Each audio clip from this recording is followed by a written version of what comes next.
میں نے پچھلے 2 مہینوں میں ملک کے مختلف شہروں میں جن اجتماعات سے کانفرنسوں سے خطاب کیا، ان میں اسلام آباد بھی ہے، ان میں خیبر پختونخوا کے شہر بھی ہیں، ان میں اور شہر ملک کے جتنے ہیں میں جاتا ہوں، میں نے بار بار ایک جملہ دہرایا، بار بار ایک جملے کو میں نے دہرایا ہے ہر تقریر میں۔ مجھے نہیں پتا تھا کہ اس جملے میں اتنی سپرٹ بھری ہوئی ہے کہ اس کی جلن جہلم تک پہنچ جائے، میرے علم میں نہیں تھا کہ جلن وہاں محسوس ہوگی۔ اسی جملے کو بنیاد بنا کے جہلم کے مرزا نے میرے خلاف ایک کلپ وائرل کی، جس میں سب سے پہلے اس نے کہا کہ میں اس عالم کا نام نہیں لوں گا کہ میرے پائے کا نہیں، لیکن اس کے ساتھ اس نے یہ مانا کہ اپنا طبقہ اور اس کا اپنا مسلک جو ہے اس میں وہ ٹاپ پر ہے، اپنے مسلک میں اپنے طبقے میں وہ اس وقت ٹاپ پر ہے، لیکن میں اس کا نام نہیں۔ پھر میرا کلپ چلا دیا کہ خود دیکھ لو کہ کون ہے۔ پھر اس نے میرا کلپ چلا دیا، وہی کلپ جس میں نے وہ بات کہی تھی۔ میں نے کہا کہ تجھے جہلم دی کھڈ تو باہر نکلن دی تجھے توفیق نہیں ملی، اور میں ملک کے کونے کونے میں پھر کے رب کا قرآن سنا رہا ہوں۔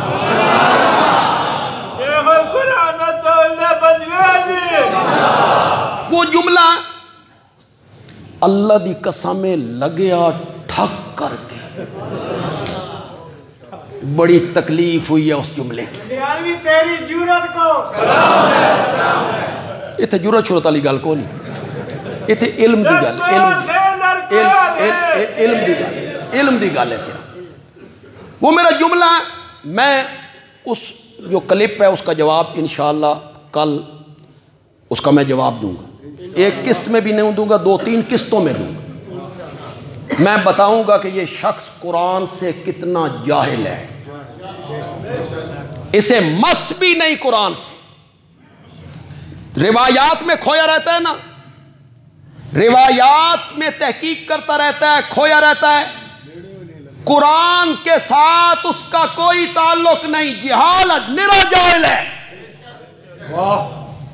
شاید میں اس کلم میں کہوں، لیکن آج اس مجمع عام میں کہوں گا کہ میں شعبان اور رمضان 2 مہینوں میں یہاں سرگودا میں قرآن کی تفسیر پڑھاتا ہوں، تو بھی شامل ہو جا،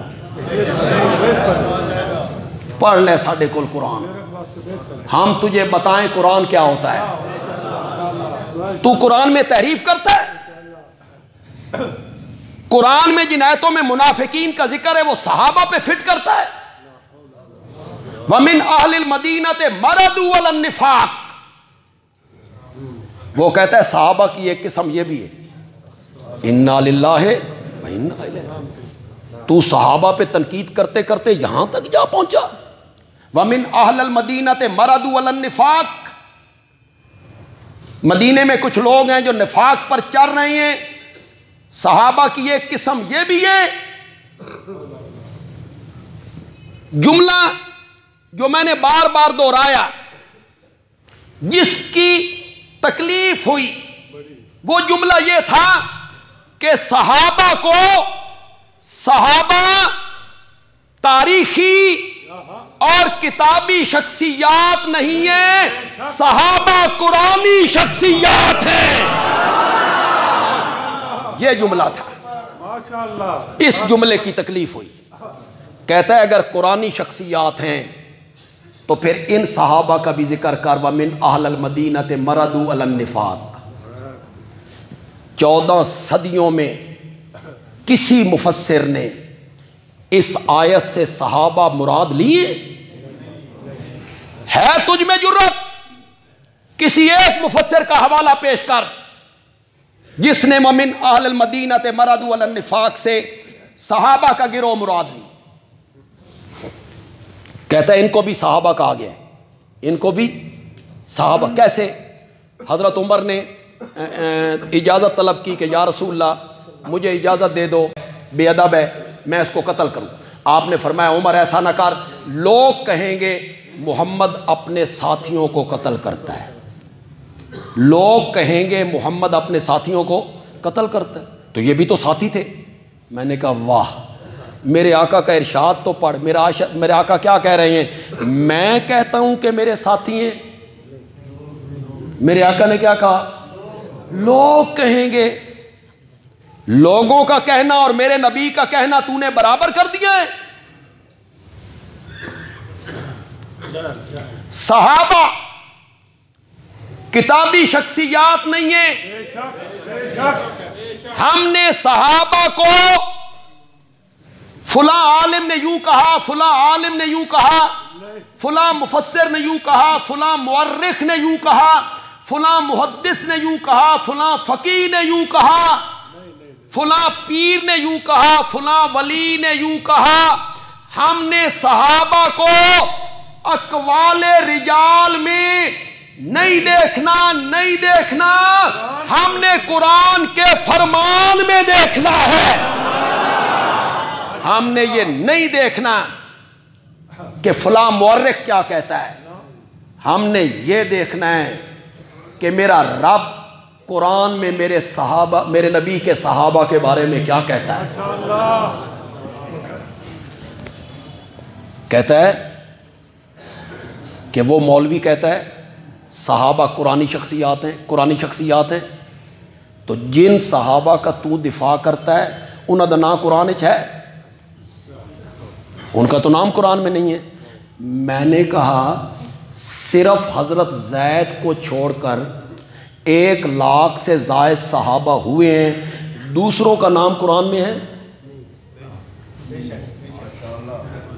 چلو حضرت معاویہ کا نہیں, عمر بن العاص کا نہیں, مغیرہ بن شعبہ کا نہیں, جن کا ہم دفاع کرتے ہیں. تو بول حضرت حسین کا ہے, حضرت علی کا ہے, حضرت صدیق اکبر کا, حضرت فاروق اعظم کا, عثمان ذو النورین کا, طلحہ و زبیر کا. کیسی بودی باتیں کرتا ہے کہ جن کا تم دفاع کرتے ہو ان کا کوئی قرآن میں ذکر ہے؟ قرآن میں تو دوسرے صحابہ کا بھی ذکر نہیں. زید کا بھی ذکر جو کیا ہے نا, اس ساڑھے کول پڑھ. زید کا جو قرآن نے ذکر کیا نام لے کر, فلما قضا زیدن, واہ صرف زید ہے. قرآن نے ان کا نام لیا, نام لی. کیوں نام لیا؟ یہ کہلاتے تھے زید ابن محمد. کیا کہلاتے تھے؟ اللہ نے وحی اتاری, آیت اتاری, میرا نبی تم مردوں میں سے کسی کا باپ نہیں ہے. آج کے بعد کوئی زید ابن محمد, زید ابن محمد نہ کہے, ان کو والد سے پکارو زید ابن حارثہ, زید ابن محمد کوئی نہ کہے. حضرت زید کو تھوڑی سی تکلیف ہوئی, میرے نام کے ساتھ نبی پاک کا نام آتا تھا, وہ ہٹ گیا ہے. اللہ نے فرمایا فکر نہ کر, میں تیرا نام ایسی کتاب درج کر دیاں گا قیامت کی صبح تک پڑھا جاتا رہے گا. وہاں سورۃ احزاب میں ان کا نام ذکر کر دیا, فلما قضا زید. صحابہ کا نام قرآن میں نہیں ہے, نہیں ہے, لیکن صحابہ کو 2 گروہوں میں تقسیم کیا قرآن نے. سورت حدید کی آیت نمبر 10 میں صحابہ کے 2 گروہ بنائے. 2 گروہ, فتح مکہ سے پہلے ایمان لانے والے, فتح مکہ کے بعد ایمان لانے والے, فتح مکہ سے پہلے جہاد کرنے والے, فتح مکہ کے بعد جہاد کرنے والے. 2 حصوں میں تقسیم کیا ہے. تو نے اپنے کلم میں کہا صحابہ کی 3 کیٹیگریاں ہیں. قرآن صحابہ کی 2 کیٹیگریوں کا ذکر کرتا ہے, فتح مکہ سے پہلے ایمان لانے والے, فتح مکہ کے بعد ایمان لانے والے. پھر رب علام الغیوب ہے، اس کو پتا تھا کچھ لوگ آئیں گے، وہ کہیں گے جو فتح مکہ کے دن ایمان لائے، فتح مکہ کے بعد ایمان لائے، اے ایمان مجبوری دے، بس کوئی نہیں سی، کہاں جاتے، کیا کرتے، میرا نبی فاتح بن کے آ گیا تھا، یہ ایمان مجبوری اللہ کو پتا تھا، اس لیے اللہ نے صحابہ کے دو گروہوں کا ذکر کیا اور اس کے بعد کہا مقام فتح مکہ سے پہلے ایمان لانے والوں کا زیادہ ہے، وہ افضل ہیں، اعلیٰ ہیں، برتر ہیں، لیکن کلن کلن، کہو زور سے کہو، اللہ تمہیں قیامت کے دن صحابہ کے ہاتھوں جام کوثر پلائے، نبی پاک بھر بھر کے دے، صحابہ تقسیم کرنے والے ہوں، اللہ کرے ہم پینے والے ہوں، تو صحابہ سے ذرا کر کلن کلن وعد اللہ الحسنى،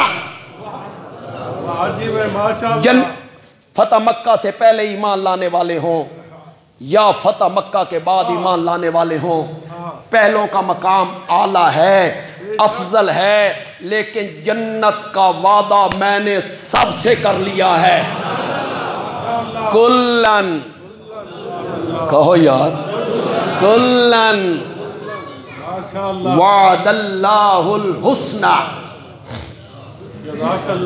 تو یہاں وَمِنْ أَهْلِ الْمَدِينَةِ مَرَضُوا عَلَى النِّفَاقِ اس کو صحابہ پہ فٹ کرتا ہے، یہ بھی صحابہ کا ایک گروہ تھا،